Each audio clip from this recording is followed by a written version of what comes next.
Bien, nous continuons notre révision au C1. Alors, j'apprends à lire. Je sais que vous savez lire, mais nous allons rappeler quelques sons qui vous posent des difficultés. Aujourd'hui, nous allons voir ces sons que nous allons réviser. Alors, on va ensemble. Wa,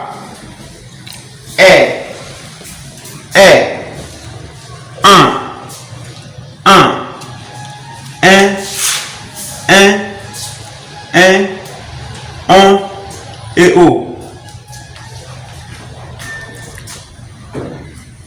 Et à l'aide des consonnes, ici je prends seulement deux exemples, te et p.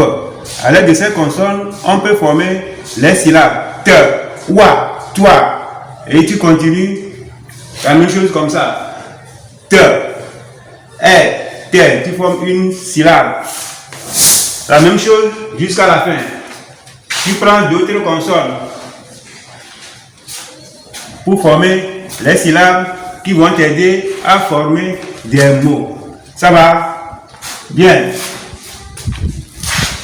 Je vais vous rappeler que quand on a R, A-I, ça se prononce de la même façon que E-I, R. C'est égal à R. Quand vous avez AN, A-N, c'est encore la même chose que AN, E-N, AN, A-M, AN, E-M.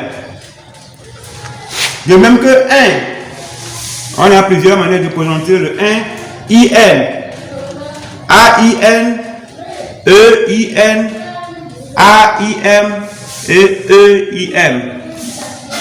Et un autre son, O, qui s'écrit avec A-U, E-A-U, et qui se prononce comme le O, ce O là. Alors, dans ces mots-là, nous allons voir ces sons dans ces mots que nous allons lire ensemble.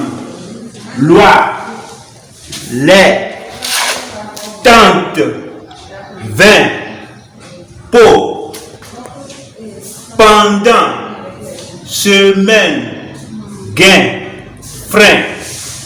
Vous aurez d'autres mots dans l'exercice que vous aurez à réviser, à apprendre à lire, à vous exercer à lire pour pouvoir maîtriser la lecture.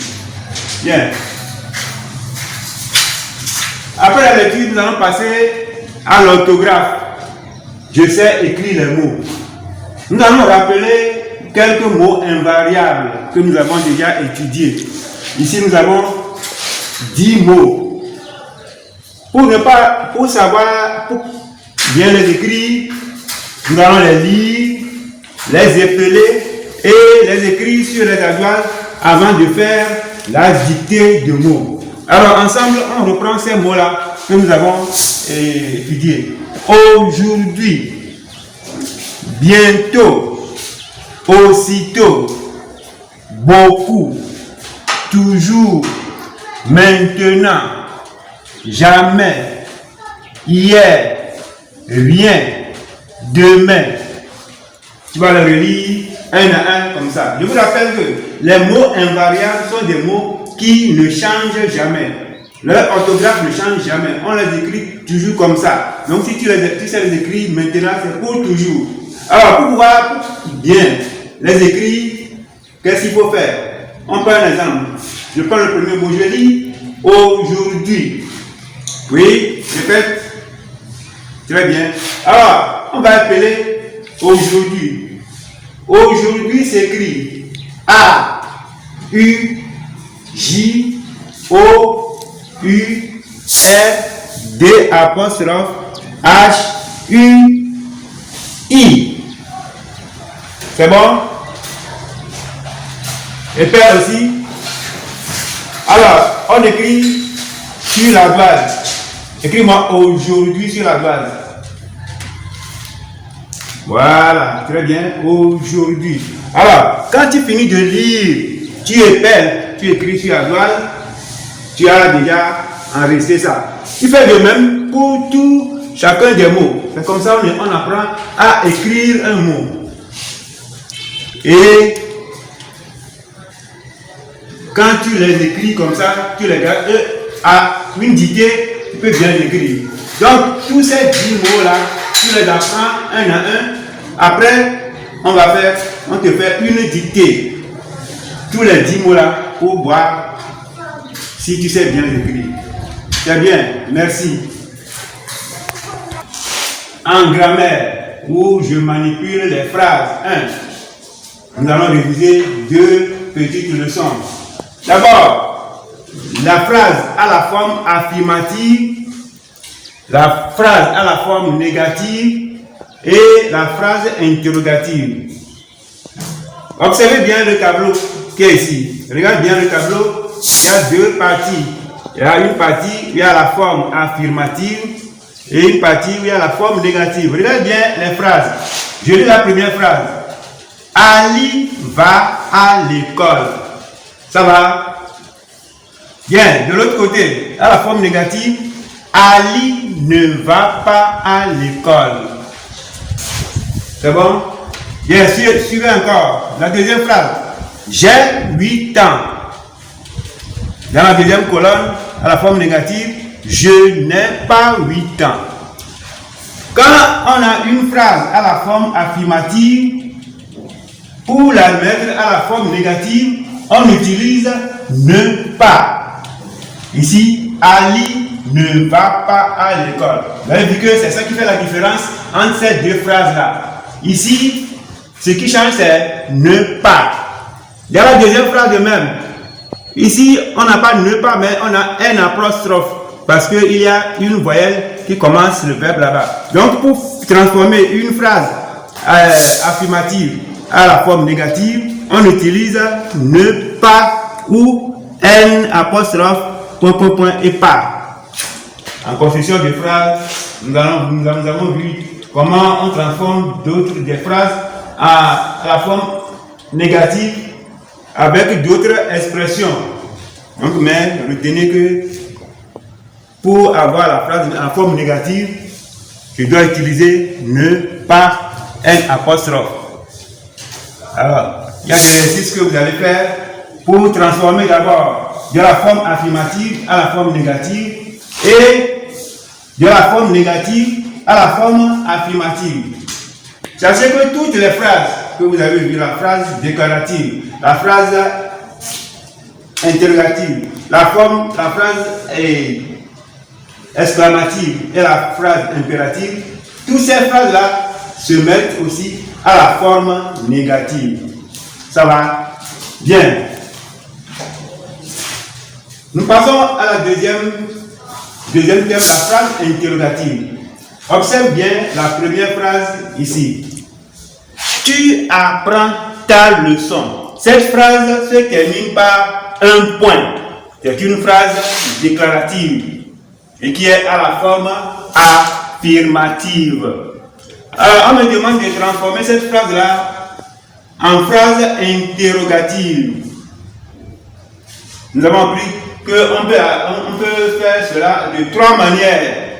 La première manière, la plus simple, regarde bien, tu apprends ta leçon.